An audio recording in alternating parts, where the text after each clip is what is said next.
apakah series pertamanya Rasya maksudnya sampai akhirnya dapat penghargaan dari Muri ini atau seperti apa sih?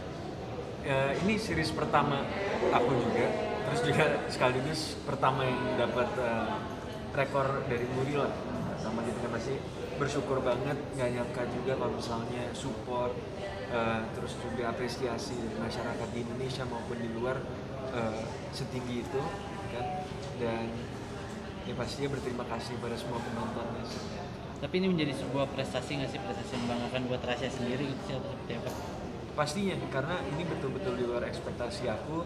Aku kemarin syuting ini betul-betul all out, coba ngasih apa yang aku bisa offer gitu kan, dan ternyata ambil hasilnya bagus. Pastinya bangga banget lah sama seluruh tim produksi maupun cast gitu. Oke, di sini perannya jadi siapa sih Rasya kalau boleh tahu? Di sini Rasi perannya sebagai Yuda. Sosok yang seperti apa sih Yuda? Yuda ini dia anak SMA, dia kapten tim basket di sekolahnya. Terus ya dia itu ceritanya pacaran backstreet lah sama si Naura gitu kan, sampai akhirnya mereka melakukan sesuatu yang seharusnya tidak dilakukan, terus juga ada konsekuensi yang mereka harus lewatin lah gitu. Tapi dari peran Yuda menantang nggak sih buat Rasya sendiri gitu, buat mendalaminya? Pastinya, Dan mungkin, iya pastinya menantang sih, karena banyak beberapa aspek itu yang mungkin karakter Rasyanya sendiri itu belum pernah gitu. Misalnya contohnya kayak main basket, Rasya nggak biasa main basket, biasa main bola gitu kan. Terus juga kasarnya misalnya ngambilin orang di luar nikah, ya alhamdulillah enggak gitu kan aslinya.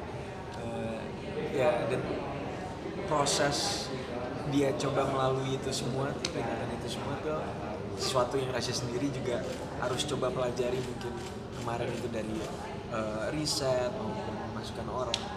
berarti memang moral value-nya dapat banget buat Rasya ya, untuk terlebih mengenai soal kayak hamil di luar nikah ini, dapat moral value yang ini nggak sih buat kedepannya gitu? Pastinya, soalnya di series ini tuh mengajarkan bahwa setiap langkah yang kita ambil pasti nanti ada konsekuensinya lah, gitu. Ada sebab dan akibat, sehingga ya para penonton diingatkan gitu, setiap kali mereka mau bertindak sebisa mungkin dipikirkan kira-kira nih outcome-nya tuh seperti apa, resikonya tuh kayak gimana.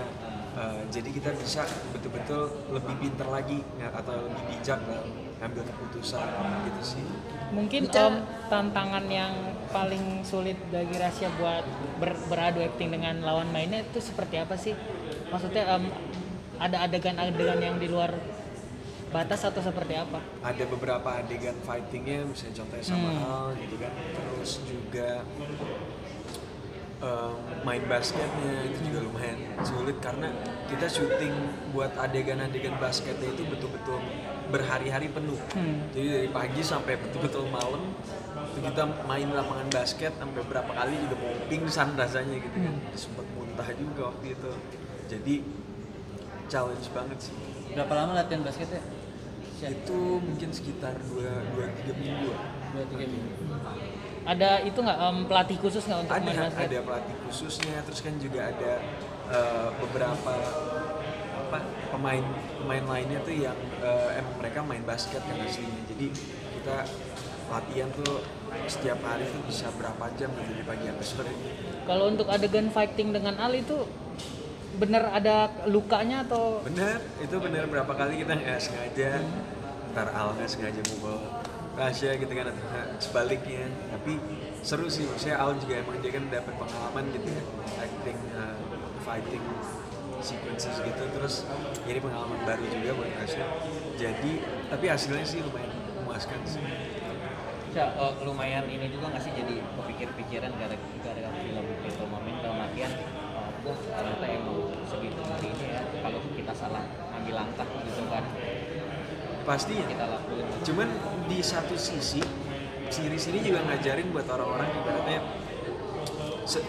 kalau ditonton gitu ya, series ini betul-betul ngasih lihat setiap karakter yang ada, permasalahan mereka di belakangnya itu seperti gimana gitu kan. Misalnya contohnya si Naura dengan kehamilannya, Yuda dengan orang tuanya, Kinan juga sama. Terus misalnya ada Selin yang selalu dibanding-bandingin sama kakaknya. Jadi di satu sisi iya soal konsekuensi sebab akibat itu juga, tapi mungkin series ini juga bisa mengajarkan kepada penonton bahwa orang-orang yang lewatin situasi yang kayak gini, mereka itu betul-betul ngalamin sesuatu yang berat, yang life changing gitu buat mereka sendiri.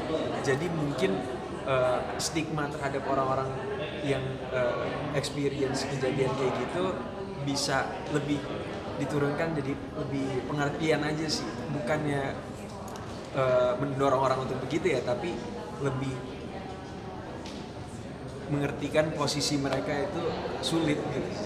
Jadi mungkin was-was dengan pergaulan bebas atau Iya, seperti apa? pastinya was-was gitu kan. Cuman buat orang yang tidak sengaja di posisi itu, kita juga nggak bisa pungkiri kalau mereka manusia dan mereka ngelewatin banyak hal yang mungkin kita sendiri kalau di posisi mereka itu bakal sulit gitu kan.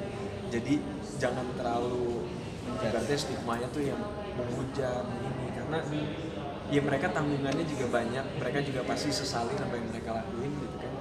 Cuman ya kita bisa lebih mensupport aja sih, jadi